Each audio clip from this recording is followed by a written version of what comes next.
اور وہ 4 لاکھ کی فوج جب مقابلے کے لیے نکل کر کے آئی، ملک شام کا علاقہ تھا، صلاح الدین سے کہا گیا اب یہ معرکہ خون ریز ہے، کیسے 4 لاکھ آ رہے ہیں، تمہارے پاس کیا ہے؟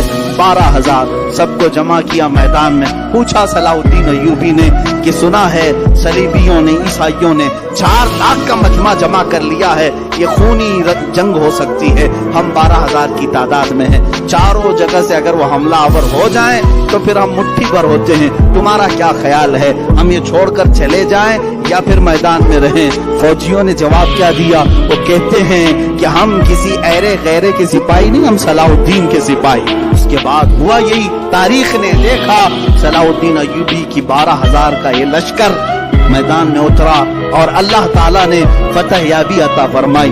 جس دن بیت المقدس فتح ہوا، ظہر کی اذان خود صلاح الدین ایوبی نے دی ہے۔